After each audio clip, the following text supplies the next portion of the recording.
Okay. Welcome to the sixth session of the Principles of Local Economic Democracy. I think this is the seventh session. This is the seventh session, sorry. This session will present some new ideas to you, and there will be a break in this presentation where we will have some time for questions and discussions. So with that, James, can you start us off?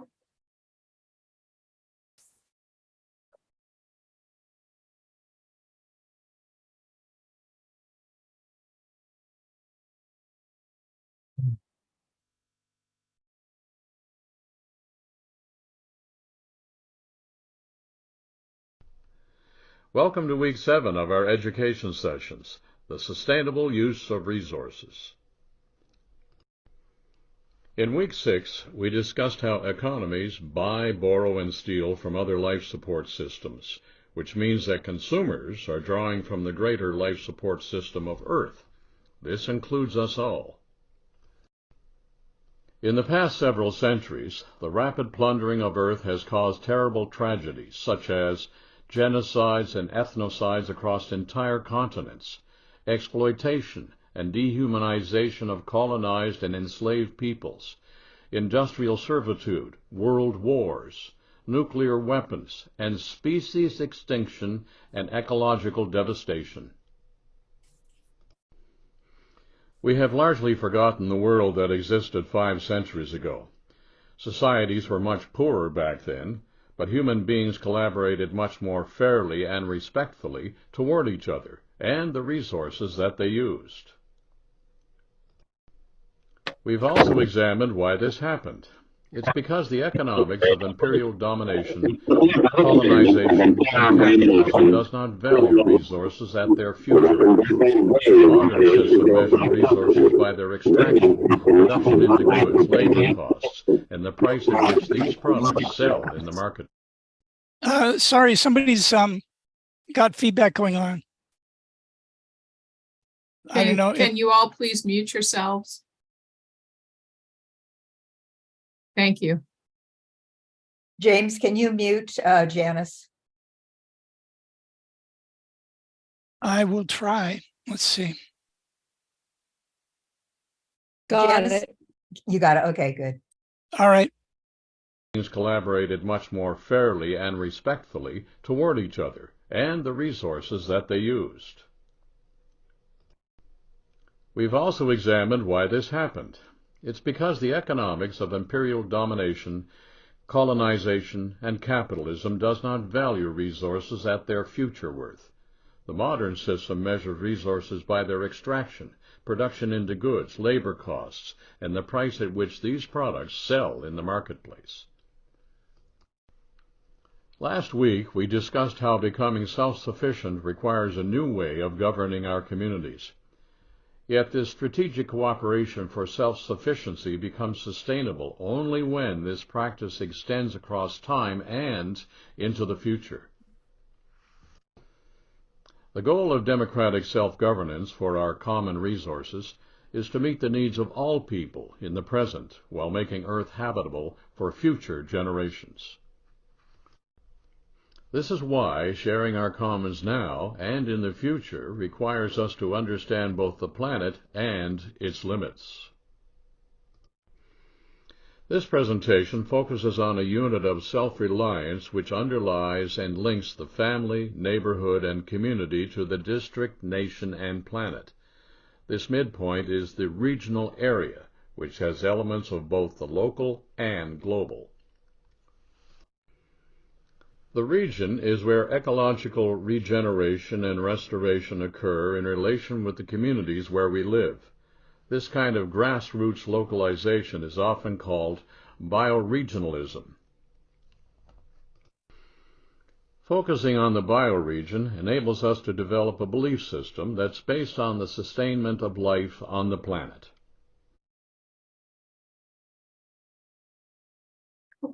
Okay. So we're pausing now for a few minutes to have some discussion. And here's a question to start things off. Why can't use value and exchange value, which we have discussed in previous sessions of this seminar, prevent our overconsumption of the natural world?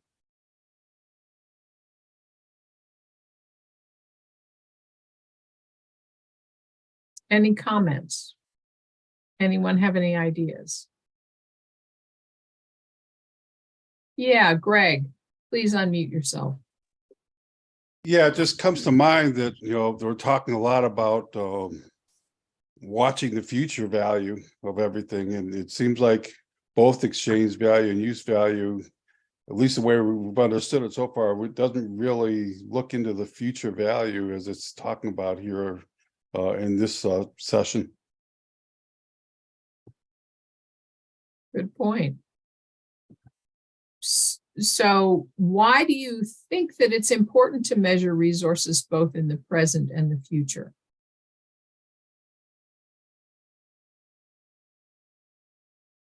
Jacqueline.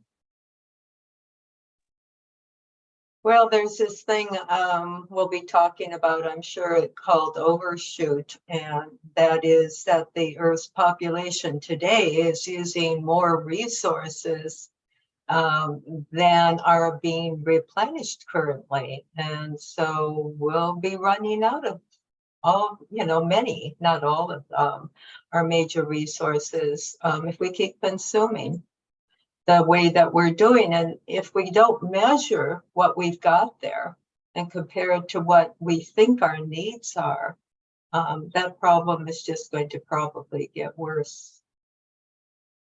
Good point. Greg. Yeah, I'm just, thinking back again on the future aspect. When we think of democracy, and I'm thinking about how in our civilization people are just, they get things and they're very happy when they get things and sort of leave it at that. In this democratic society, that with capitalism is kind of sitting in the middle there for now. But there's something about democracy that's missing. Just democracy itself, where people have that the impetus to look at the future or the future value of things.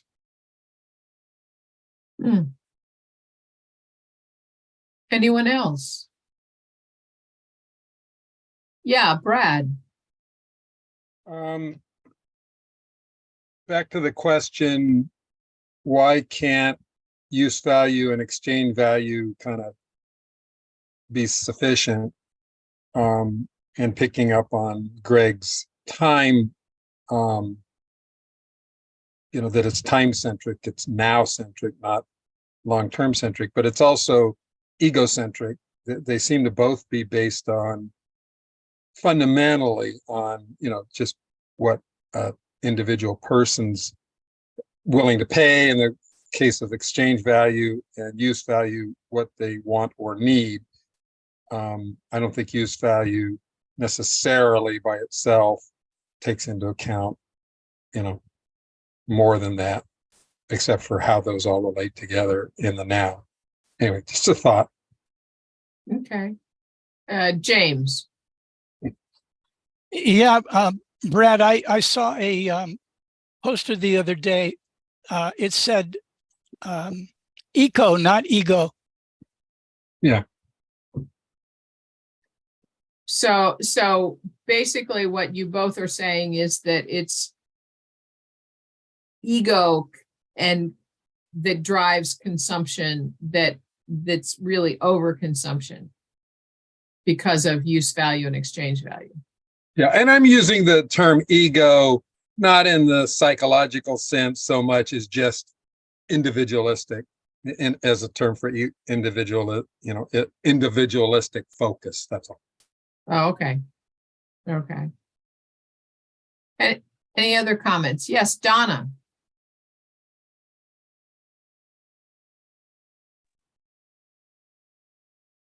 Well, it occurs to me that, and I'm talking from experience here, from neighbors and people that I've talked to. we're a society of instant gratification. And we like new things, but we don't like them for a long time because they get old really quickly. All you have to do is look at your kids and their toys.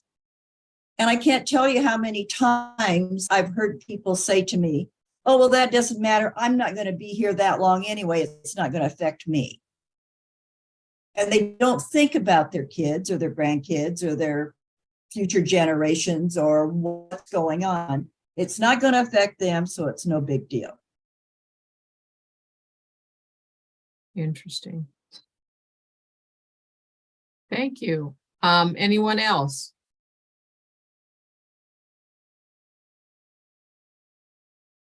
If not, James, can you continue the presentation and we'll pick this up at the end? Within every bioregional unit, a new kind of planning, socioeconomic, ecological, and cultural, would be based on carrying capacity and distributive value. What are these strange terms? Carrying capacity measures the potential level of a resource which an ecosystem can sustain to meet the needs of its population. EDA's research team has specialized in computing carrying capacity. Distributive value measures the actual percentage of the population in a region whose needs are effectively met by the goods produced and distributed in that region. EDA's research team has begun to compute distributive value. To measure carrying capacity and distributive value, we need a new kind of accounting system. This will require a structural change in the way that value is determined. Now, the present system is based on adding value at each stage of our economic process through the extraction, production, distribution, consumption, and waste of resources. But instead of adding value to the materials drawn from nature, the new system will tax the value that we take from nature. How could this be done? Well, there are 4 basic steps. First, our common resources must be co-owned and managed by community or regional trusts that are directly accountable to the public. Second, political decisions on the sustainability and distribution of each resource will be made by these trusts, which have the authority to lease some of the rights for these common resources to small local businesses. Third, each business profits from the production of the resource and pays a commons tax to the trust, which is recirculated to local citizens as credits, dividends, or subsistence income. And finally, the trust spends its leasing income on the maintenance of sustainable commons and the replenishment of depleted commons. With these 4 steps, the world will change dramatically. So, in short, each eco-district will take a constant inventory of its resources and production, as well as the physiological needs of its own population. Then, it will match the distribution of these resources to the needs of its population. Readjusting our economies from value added to value replenished will generate self-sufficiency for the people in every bioregion. This will mark a major transformation in the way we view economics as well as our political systems. This is because sustainability involves more than our current availability or access to resources. Creating ecological sustainability also requires that our political decision-making is sustainable. In this era of climate emergencies, pandemics, and recessions, self-governance means prioritizing human life and well-being. We need agreements to conserve our non-renewable resources and generate more renewable resources. Our political system needs a stable succession of power across generations of elected leaders, creating political equality, cooperation, and sustainability through agreement. That's why we must advocate for equitable and sustainable legislation through our elected officials. If we don't work with them, they may continue to support the expansion of market consumption that leads to the misappropriation of necessities like food, water, and energy. We must influence our politicians to restore greater decision-making power to community stakeholders, including workers, customers, suppliers, and our neighbors, to ensure greater resource democracy in each eco-district. This will be done by adjusting the planning of our political districts to the naturally cooperative ecosystems in which they are situated. It will mean rolling back our political boundaries to our natural boundaries. This is how society will create a self-ordering, self-reliant economy through its own self-governance. It will make possible a sustainable and stable system of value that arises directly from nature and is accountable directly to nature. In the next seminar, we'll examine what kind of world we're inhabiting next. Thanks, James. So any comments or questions before we get to our questions about these this slide presentation?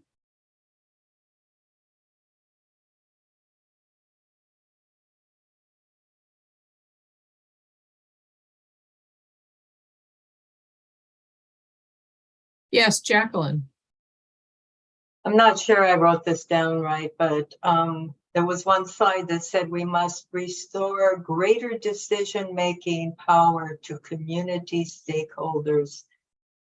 And my first thought was, that's the very thing that scares most elected officials half to death, is restoring power to where it really needs to go, which in their minds, of course, will mean relinquishing at least some of their own power. But I just want to say that I really agree that that's absolutely key to what we're talking about here.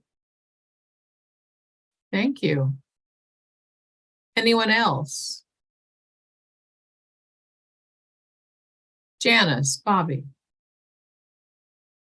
Yeah, I was just wondering about that second last slide that talked about going to bioregions as opposed to political borders, or I just think it's such a great idea, but what a challenge we will have with our current system to make that work, because issues with the environment, say, for example, I'm thinking of the study that EDA did for Protect Our Aquifer in Memphis, where that aquifer is actually underneath, I think it's three or four other states.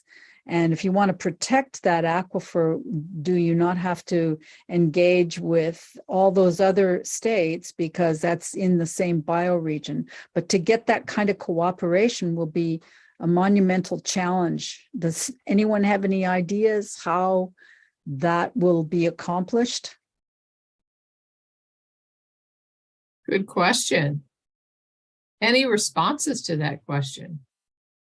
How do we move from where we are now to where we want to be? Greg. Yeah, I guess my take on that is educating young people. And I'd love, that's why it's so important for EDA to get our education wing really get more people interested in it and getting it going better, because I feel like we need programs. And this is intuitive information that people don't have, and in our society it just doesn't get out there anywhere in our education system really that I know of. But I just feel like we need programs for young people, like high school, college, or whatever. I mean, we need it for people that are in places now, but really, we really need it for young people, because like Janice is saying, how do you do this? How are you going to get people to see the changes that we need? And it's, it's going to really have to start with young people, I think, a lot of it. Thank you, Greg. Brad. There we are. Yeah, I've thought about all of this kind of stuff a lot. And most of what I've perceived is not very encouraging. For example, we appear, it appears pretty clear that we're barreling toward, cataclysm pretty fast. So we don't have a lot of time. So while I am sympathetic to Greg's idea of educating youth, we don't have the resources to get to them. The systems, all the institutions in our society are self-sustaining. In other words, that's kind of part of the nature of an institution, is to kind of keep itself going. And so changing those institutions, is well nigh impossible until things really fall apart. And so my answer is creating models. I've probably said things like this before, but creating prototypes, creating models, planting the seeds of a future, of the seeds that'll sprout up from the, after the fire, how seeds come up, special seeds come up after fires. And that looks to me like small, what I'm calling resilient communities, but small models that work out the kinks of how we can live according to these principles, so that there's something to build from. So that's the best I've come up with. I'm love to hear better ideas that are more doable than mine, but that's what I've ended up with for the reasons I've said and some other reasons. Thank you. Anyone else have any comments on what Greg has brought up as, how do we get from here to there? Greg? Yeah, I bring up young people, and I understand the frustration. It really is. It's frustrating because, so many of us have been working with different nonprofits and with, different issues for years, and to dead ears. You get out there to the public sometimes, or you get out there to the legislators sometimes, and it still mostly is on deaf ears. And Brad's really, he's got a good point that we're running out of time. But I just see that to get this kind of intuitive information out there where our system doesn't do it, you really need to start them young. And that it might, like Brad was saying, it might be too late for that, but I hope not.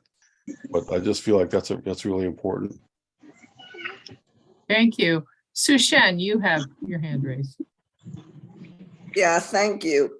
To follow up with some of the, suggestion Greg and Brad has suggested, education, younger generation, yes. The other thing I find interesting is that often when I think of advocacy or education, it's within the so-called political system of the states. Okay, North Carolina, Buncombe County, Asheville. And so maybe one way of educating is to teach in terms of region, the bioregion. And so what other regions similar to, somebody's noise. So in other words, to do it in such a way, educating in terms of what other region close to you has a similar kind of bio ecosystem. And so I think that's another potential approach. And then two, this is going to take generation, not just one decade, maybe two, but we just need to get started. Like everything, any new venture is the first step taken and then following through consistently with commitment, with the willingness to serve and a willingness to change our own lives as well. Thank you. Yeah, James. Yeah, I think it's going to take more than one or two generations. This is going to be a very long-term project. And I don't think that it's really dawned on most people that it's going to change all of our rules and institutions over a period of time. It's hard to imagine what the 22nd century will be like, but it's time to, really begin to think about what that would look like. Because as people are saying that the rate of the climate change is moving and dawning on us, there are going to be some really serious dislocations in the world. And I think that, we are behind the curve now, but I think, mitigation and adaptation to this new world is going to be absolutely necessary. And I do think that people are waking up to that. So yeah, but the young people need to be taught. But when we say young people, we're thinking of young people now. There will be young people in the future. And so what I'm getting at is that it's teaching the young people, yes, but this is even larger than that, because that answers a question for us today. We teach our young people so that they can address these problems in 10 or 20 years, but they're going to turn around and do the same thing. I mean, and the change will have to be made incrementally, but I think there really isn't any other choice. We have to change the system that we're living in that created these problems in the first place. And I think we're beginning to realize that. Yeah, I just wanted to say that, one of the first steps in the incremental change may be, okay, you've got your county or your city or your town or township that makes some decisions on its own, but there is already in place what we call in the United States a Council of Governments, where it's a voluntary group of governments, local governments, that collaborate on certain issues. And it may be in your area, it may be collaborating just on traffic and managing traffic, or managing, weather changes, things like that, where governments, have to collaborate across jurisdictions. But we can push those government people to collaborate in terms of preserving the resources of the area and working towards greater collaboration, so that this jurisdiction sees that the next jurisdiction across the river or across the line really has a lot more in common, and that things need to be jointly decided. And that's, I think, how you take the first steps in the local collaboration. I'm sorry, go ahead, Anthony. Yeah, I'm kind of agreeing with you. I think what really helps is for people to have an experience on a smaller scale of all the principles we've been talking about the last few weeks. And that includes things like you're saying, intergovernment collaboration. It includes cooperatives. It includes communities that recognize a need for greater self-sufficiency given the lack of control over the global economic system and markets. So I think having hands-on experience is a big ingredient in transforming people's consciousness. Thank you. Any other comments?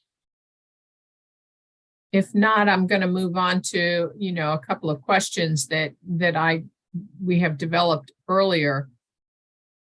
And this is a sort of a fundamental question. Why is a new a kind of accounting system necessary for planning for the future? Why is it not sufficient to maintain our current accounting systems? Anthony? Our current accounting systems aren't based on objective, they're not on objective foundations. So they're all relative to market values. Sustainability requires having the objective factors of the earth and human biological needs and things like that at their core. Okay. Anyone else? Jacqueline, we'll go to you and then we'll come back to Greg. Using the language of the slideshow, which I hadn't seen before, so this is great. Value added is what our current accounting system is based on, instead of moving to what we need, which is value replenished. So the current accounting system simply has no capacity to measure resource use and needs, because it doesn't view it that way. It doesn't vision it that way. So it simply doesn't exist at present. And one of the things EDA is trying to do is to develop an accounting system to accommodate that. Thank you. Okay, Greg, I'm sorry. Jacqueline pretty much outlined kind of what I was in my head. But just we've been talking about how exchange value and use value still aren't enough. That duality still is not enough to bring in, like Jacqueline was saying, the replenished value, the future value of looking at things, and we're still not looking ahead. And so our value system and our accounting system has to have that built into it.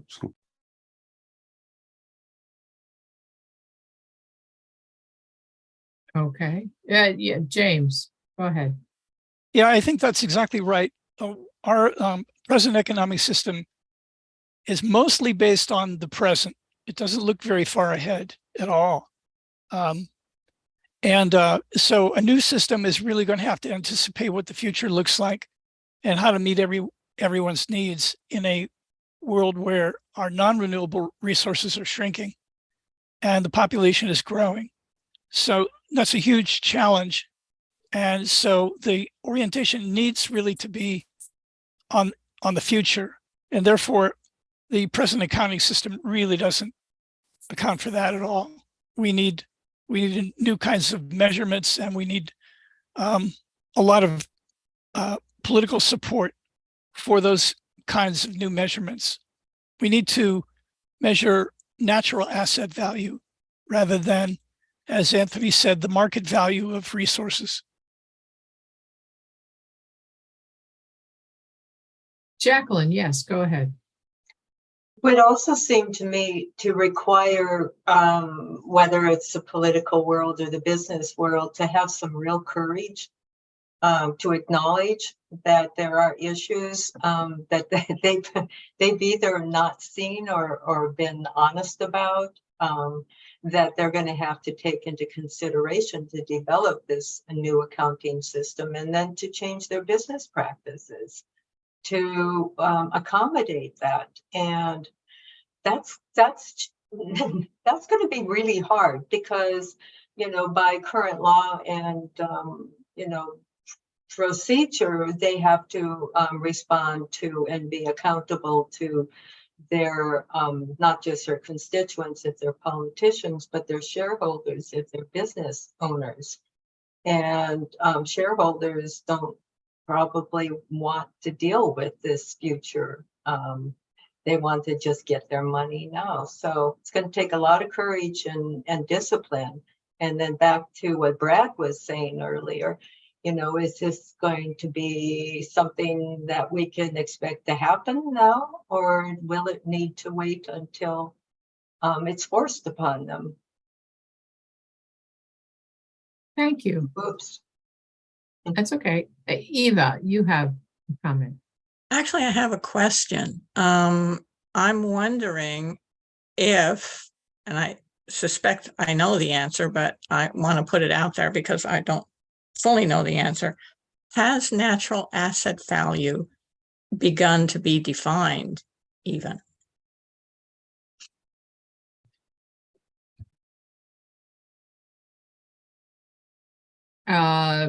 James, are you responding to Eva's question? Yes. Okay. The White House and the Office of Science and Technology and a couple other agencies in the US government have embarked on a project as of last January to spend about 10 or 15 years delving into that very topic.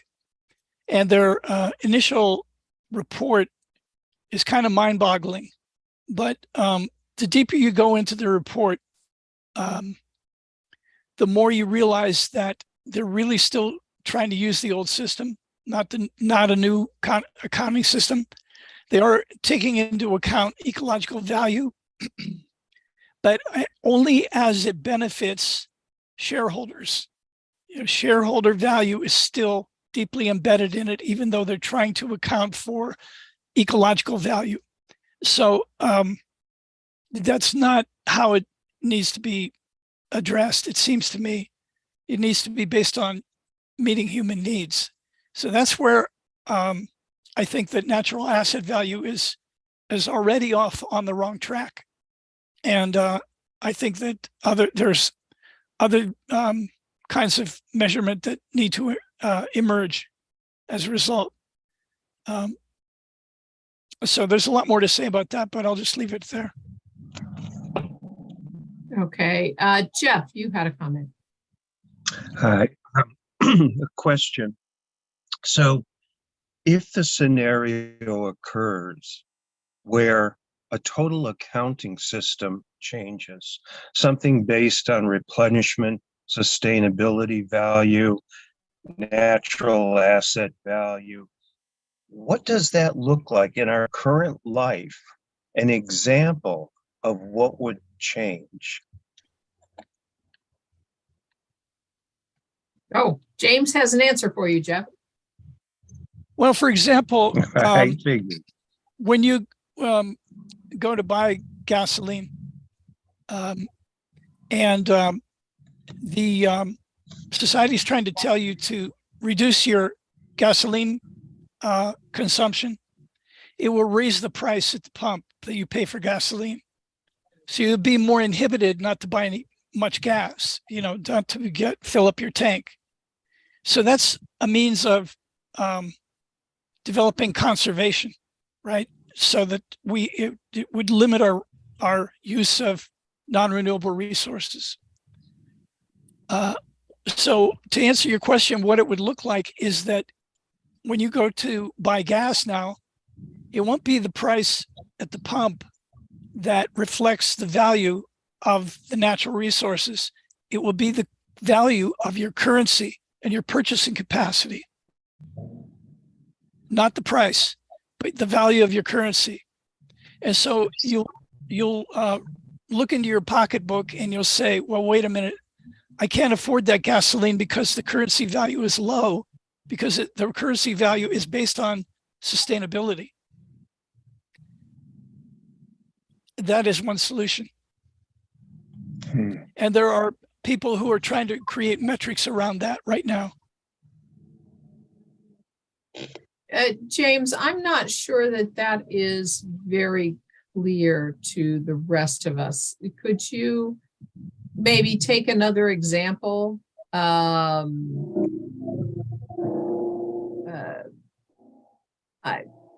Food, you know, something, because I'm having a hard time wrapping my head around what you just said.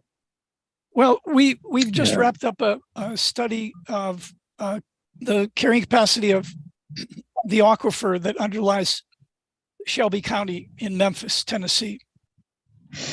And one of the results of the study indicated that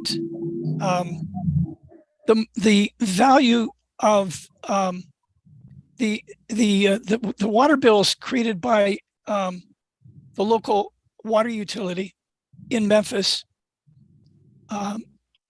is based on criteria that have to do with how much distribution and how much volume of water has been pumped out. But they are not basing their value on the actual carrying capacity of the aquifer itself. So what that means is there's a difference between how much value you're using, how much water you're using, and how that's valued, which we could call market value. And difference between that and the real value of the water that's still underground. And that water that's still underground is much more valuable than the market prices, right?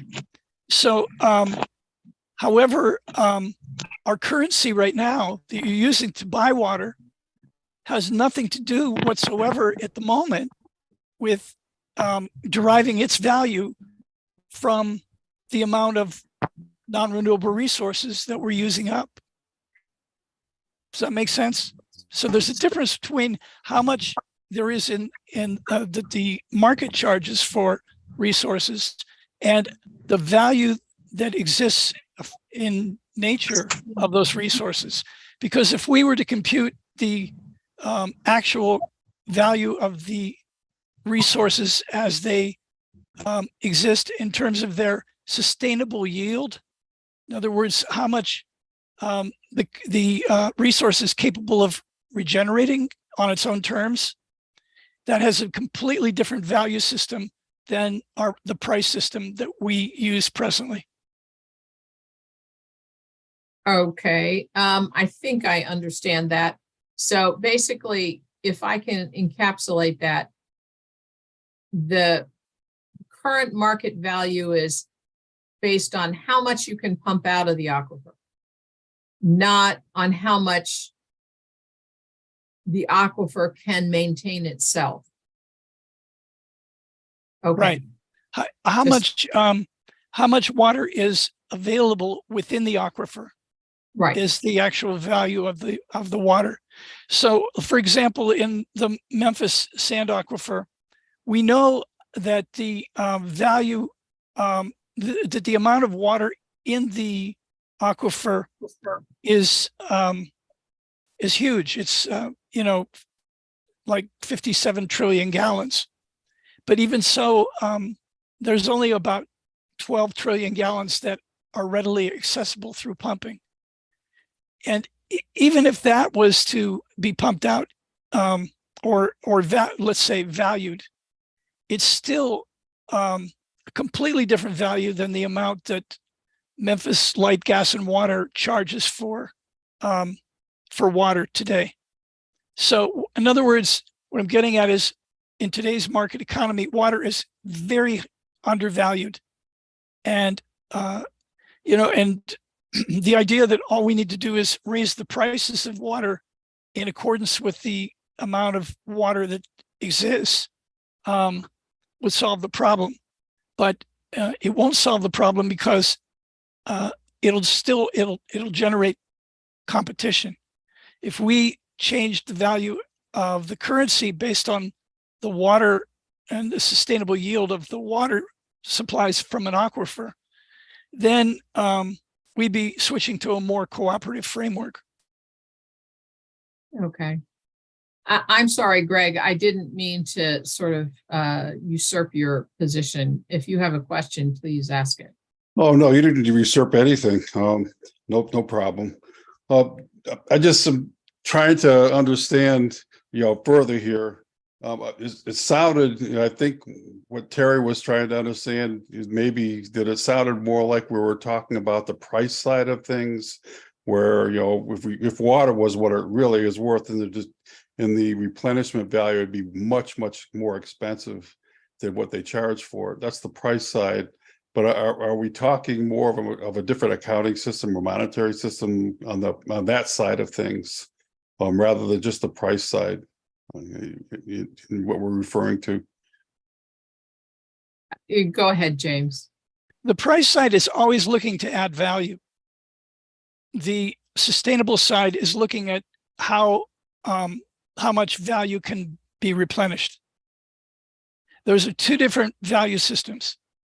And that's the adjustment that needs to be made. We need to go from a value-added system to a value replenished system.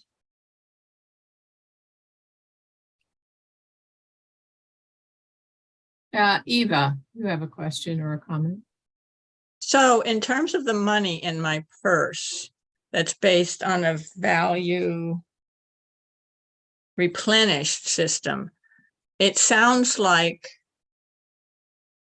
the stability of it wouldn't be constant because it would be based on the availability of resources. That's Am I correct. understanding? That's right. Good. And the thing is then, instead of the signals coming from prices, the signals to you, the signals are going to be coming from your pocketbook. Right. Good. I don't know if I want my pocketbook to be yelling at me, but go ahead, Jacqueline. Well, and then if we just used dollar value, okay, so we need to raise the price of water. If that's, the value added system we're doing, it's going to hit people who are poor 1,000 times more than people who are rich. Rich people can pay whatever is asked for gasoline to get to work or for water just for basic needs. Poor people who are already poor are going to suffer far more than everyone else. So it's inherently unfair.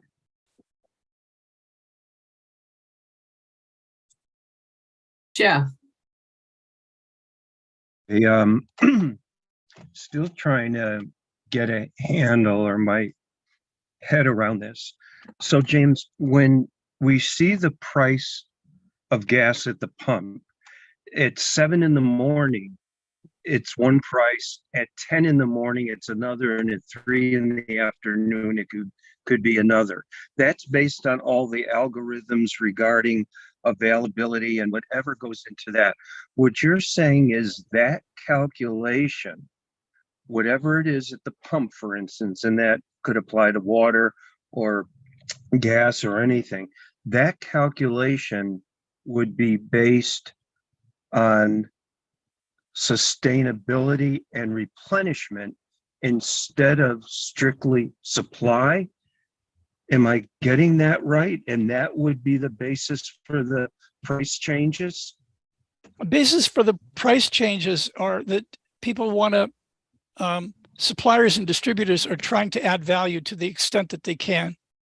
And there's pushback on adding value, but the price point will find its equilibrium throughout the day. That's not reflecting the sustainability of the resource itself. That's completely done in computers and in market demand. It has nothing much to do with the supplies that are out there until, maybe an aquifer runs dry, and then, the demand adjusts accordingly. But the value of a flourishing aquifer is right now is not measured adequately, and that's the key point I'm making. Because the system is a value-added system; it's not a value replenished system. A short way of saying this is that we are taking from the earth, but we're not paying the earth back.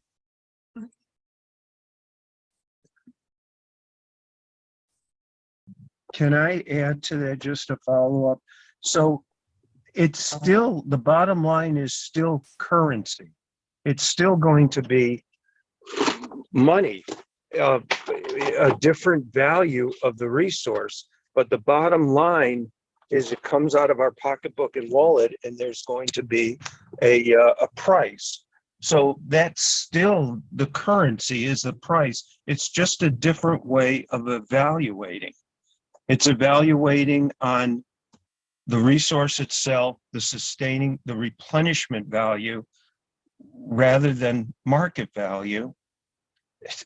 Just maybe I don't want to be late, make this, but I'm just not quite getting how it would impact the average person. Because Jeff, if you go to another country, you notice that your dollar is worth more or less than the currency in that other country, right? Yes. That's what I'm talking about, currency value. It's relative. And so the currency value will fluctuate, as Eva pointed out. It will adjust to the actual sustainability of that particular resource. It'll be measured very accurately. And the beauty of that system, if it was ever adopted as a new accounting system for our monetary system, the beauty of it is that we would have confidence in the currency because we know it represents sustainability for the future, because the people who are computing that are doing their best to make sure that it's accurate data.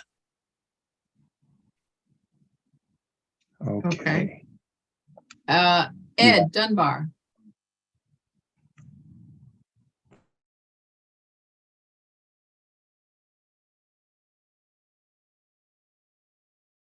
Ed?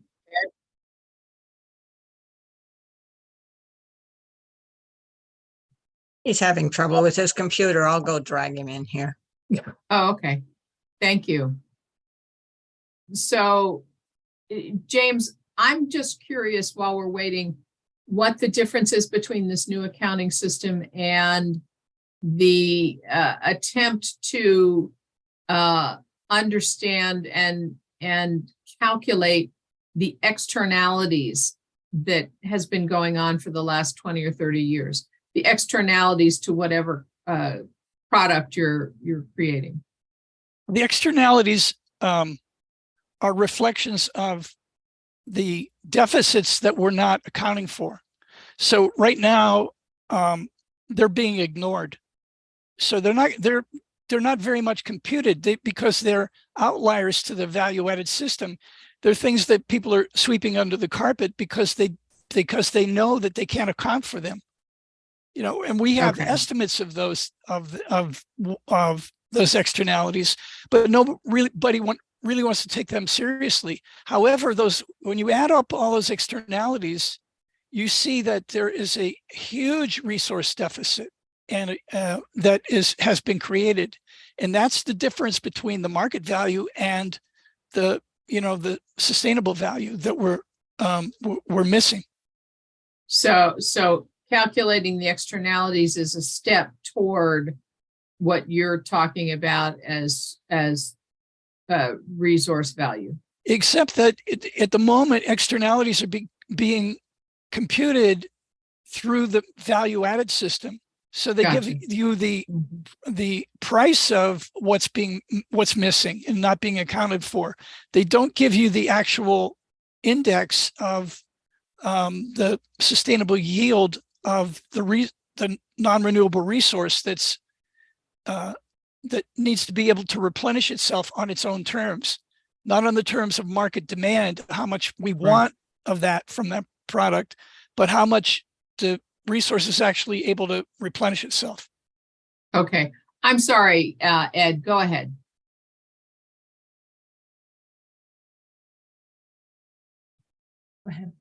Hello. Hey, Ed. I have a really simple, basic question. Is there any resource in this world that is actually being replenished?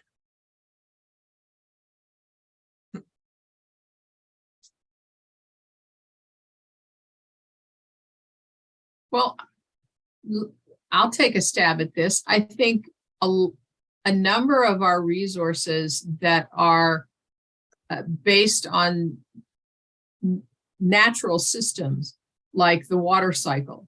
I think that they are being replenished. Whether or not they're being replenished as they should be is another question. But things, things do work in cycles, and the water cycle is the easiest one that I can think of. Jacqueline, you had a comment. James, I don't know if everyone understands the concept of externalities. Could you list one or two of them that people could kind of easily grasp? Yeah, there are many examples. Waste is an externality. Okay. Food waste, let's say. It's computed, and we can understand how much market value is lost in food, but we're not talking about how much market value, or we're not talking about how much how that can be avoided. It would be certain practices that we could use to avoid food waste, but all it does is mean, okay, we would save this much money, and that's not what the question is. The question is different. And but to go back to Ed's question a little bit, yeah, the key is that there are natural cycles, and water can be replenished. When rain comes down, there are certain areas of the ground that are mutable, are permeable, where the water comes down and goes back into the aquifer to recharge it. So that's an example of water becoming renewable. And food is also the same way. We replenish our food systems all the time, and so that we have enough food to eat. However, and energy also, that's why the push for solar energy means that we would, making sure that we would go away from a non-renewable system to a renewable system. So the problem is that all of those systems right now, in terms of water and food and energy, are being threatened because they're for different reasons. So I won't go into all the details of why they're different, but the problem is that the natural cycles of the earth are being threatened, and therefore the only way that can be stabilized is to go on this renewable system of value in order for us to stop our overconsumption or our overshoot at the degree to which we have been practicing it for 150 years or so. Okay, Jeff, you're probably going to be our last commentator. All right, I'm going to give it one more shot. Okay, so our currency and auditing accounting used to be based on the gold standard. Then it's based now on gross national something. I can't remember. What this is saying is that the accounting would be based on renewable resources. That would be the democratic resource. That it would be based on resources, the new accounting and currency, correct? Correct. Think about it this way, Jeff. In the old days, the value of your currency was based on how much gold was in the bank. In the future, your currency would be based on things like how much water is in the ground. And with under agreements that a certain proportion of that water will be left in the ground for future generations.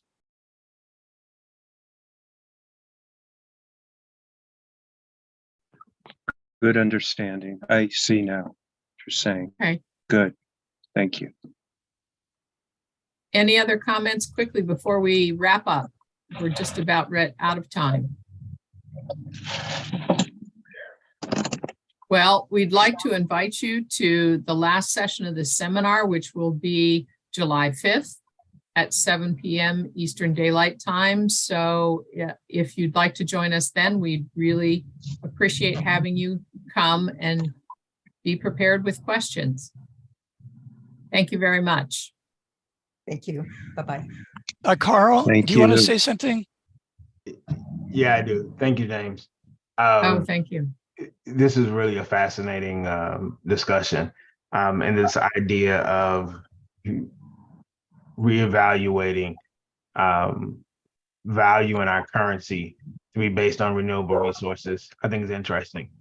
There's an article that I ran across today on LinkedIn that says the earth is tilting due to water use. So essentially, groundwater extraction for communities is being pulled out at such a high rate that the loss of moisture in the earth is causing the earth to tilt on its axis further than anticipated.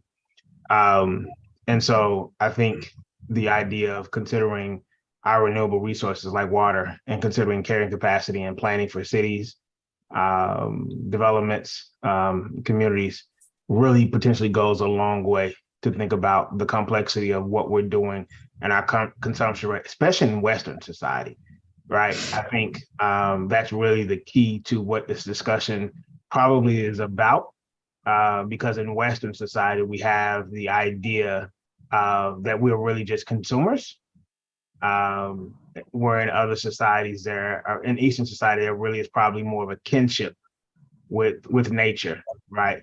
That's about the sustainable and cyclic value of life that we want to consider, right? So you take just enough, right, to meet needs versus what you want as we consider in our Western society. So I think this is important because it does mean it requires cultural changes for the world that we live in today. It requires shifts in worldview, but most importantly, right, we just talked about actually changing our language, right, to reappropriate how we even understand the way transactions are being made, and we're looking to be more transformational in that regard. I think that's an interesting conversation for us to consider for our future. It will take, like James said, multiple generations for it to come to pass. This is a legacy development process. This is a legacy development organization. And I think we should continue to think about what we're doing really lends itself towards legacy development, because we're making changes not for ourselves today, but we're making changes so that our legacy has the ability to see them forward in the future, right? And I think if you keep planting those seeds, that's something we're going to see come to pass over and over again. I think even Jeff and I have had some interesting discussion about how generational planning could make a difference over time, right? And it's just an investment in generations that we want to see. So I'm hoping that we'll continue to invest in generations with these conversations, but that we'll also step up and have our financial contribution help meet us to do this investment. So I told you all last time I started making a monthly contribution to cover our live stream. So my wife Kim and I are making $50 a month to cover the live stream, and we want to be able to continue to see that going. I'm hoping at least 20 other members will find a way to meet or exceed the contribution that we're making on a monthly basis to help us have further contribution. We're starting small, but I think we are going to continue to see ourselves grow in scope, membership, and employees over time as we think about our vision coming to pass, and also our impact, right? So remember, what you sow today, what seeds you plant today, into EDA or into the minds of somebody else, that has something that has the ability to grow and foster and to bearing fruit, not just today, but for years to come. When you plant seed for a tree, it's not because you expect fruit back today or tomorrow, but you expect fruit back in years to come, right? So let's continue to make sure we're planting for the trees that are going to change our world for years to come. Thank you for joining us. I look forward to seeing some of you again next week for our final session. You can click the link in the chat or online to help with your donation. And then just imagine, in August, we're going to have an ice cream social. So we're going to come back and bring groups together. We're going to have our conference in October. We're going to have a fireside chat in December. We're going to do another series like this in February when sweeps kicks off in America around the caucus time as well. Right. So we're going to continue the conversation, and we're not stopping. And then Jeff is going to help us have a West Coast conference sometime in the middle of next year. James is helping us think through new business models for bringing a podcast to life, for starting new businesses as an organization, and bringing new financial sustainability to what we're doing. So we're all part of an ecosystem that we hope to change the world for the better. So let's leave the world better than we found it. And let's make sure we pass the vision on to where we're going to be. Thank you for coming out. I'll see you all next week. Take care. You're here. Good Thanks night, very all. much. Thank you. Thank you Good all. night. Bye Good bye, night. everyone. Not everybody. Thank you all. Thank you.